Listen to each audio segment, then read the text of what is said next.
اعوذ باللہ من الشیطان الرجیم بسم اللہ الرحمن الرحیم النبی اولیٰ بالمؤمنین من انفسہم وازواجہ امہاتہم، سورہ اعراف، سورہ احزاب آیت نمبر 6 سے۔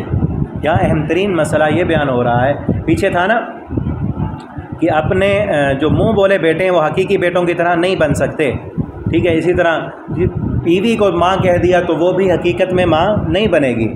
تو یہ مسائل جو دور جاہلیت میں تھے ان کو جو صحیح اسلام کے احکامات تھے اس کے مطابق حل کیا گیا۔ تو ایک اور اہم مسئلہ بھی بتایا گیا کہ النبی اولیٰ بالمؤمنین، نبی جو ہیں وہ مومنوں کے زیادہ قریب ہیں، من انفسہم، ان کے نفسوں سے بھی زیادہ، ان کی اپنی جان پر اتنا اختیار نہیں ہے جتنا نبی کا اختیار ہے۔ مومن وہ ہیں کہ ان پر، ان کے نبی کا ان کی جانوں پر ان سے زیادہ حق ہے، ٹھیک ہے۔ سمجھ آئی بات کہ ہمارے جان پر، ہم نے کلمہ پڑھا ہے نا نبی صلی اللہ علیہ وسلم کا، ہماری جان پر اپنا اتنا حق نہیں جتنا نبی صلی اللہ علیہ وسلم کا۔ کیسے؟ اگر ہم اپنی مرضی سے اپنی جان دے دیں، اپنی مرضی سے اپنی جان دے دیں تو کدھر جائیں گے؟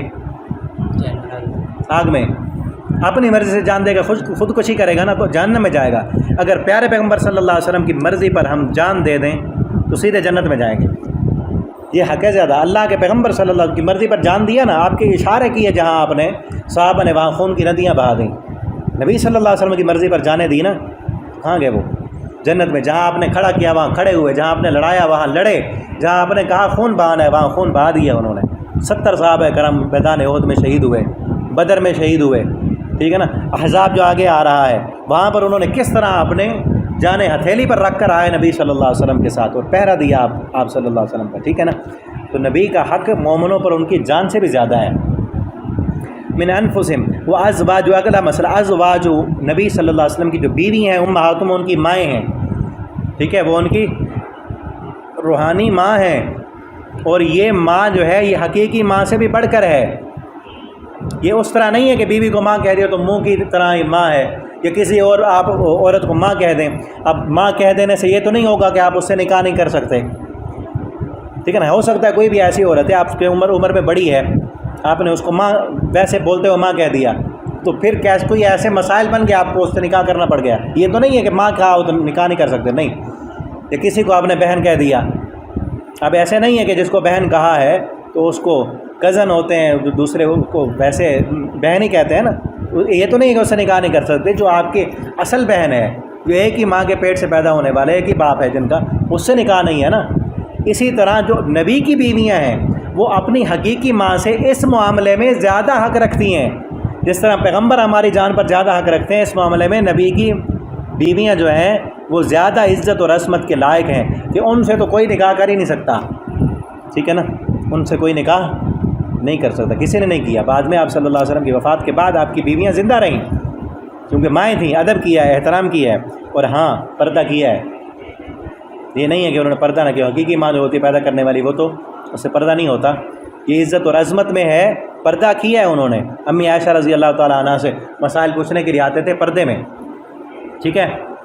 اب دیکھیں وہ عورتیں جو انتہائی عظیم ترین عورتیں تھیں، جن کے دل میں کبھی برائی کا خیال بھی نہیں آ سکتا تھا، ٹھیک ہے، اور ان کے ساتھ جو بات کرنے آتے تھے وہ بھی کائنات کی عظیم ترین، جن کے ایمان میں شک کرنے والا بھی ایمان والا نہیں ہو سکتا تھا، وہ بھی پردے میں بات کرتے تھے۔ اور آج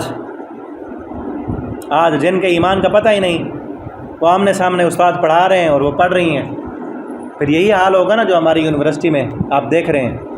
پردہ دل کا ہوتا ہے، ہاں کہتے ہیں دل کا پردہ، ہماری حیا و نظر میں حیا ہونی چاہیے، بس انسان دل کا اچھا ہونا چاہیے۔ کیا معاذ اللہ وہ دل کے برے تھے جنہوں نے، کائنات کے عظیم ترین لوگ تھے اور عظیم ترین عورتیں تھیں جن کو کہا گیا تم نے پردہ کرنا ہے۔ کن سے کرنا ہے؟ جو عظیم ترین، جن کے ایمان میں کوئی شبہ نہیں ہو سکتا، جن کے دل کی پاکیزگی پر کوئی حرف نہیں لگایا جا سکتا، ان کو کہا گیا ہے، اور ہمارا تو کوئی پتہ ہی نہیں، ٹھیک ہے نا۔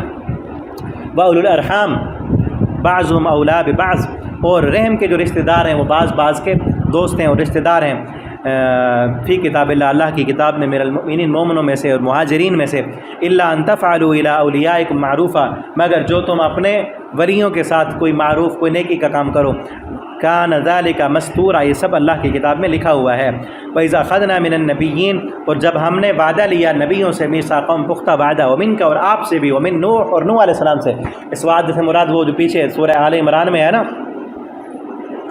وَإِذْ أَخَذَ اللَّهُ مِنَ النَّبِيِّينَ مِيثَاقَهُم،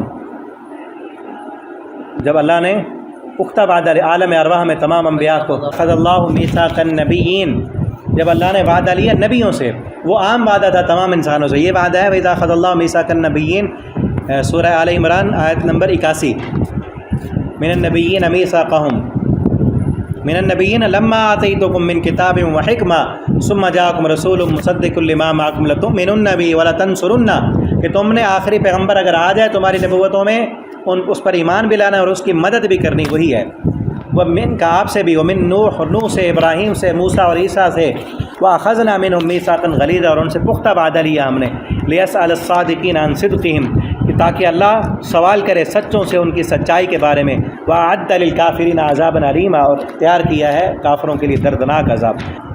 رکوع ہو گیا یہاں پر، تو انشاءاللہ آگے اگلا رکوع کل پڑھیں گے۔ اللہ تعالیٰ ہمیں قرآن پڑھنے، سمجھنے، اس پر عمل کرنے کی توفیق دیں۔ السلام علیکم ورحمۃ اللہ وبرکاتہ۔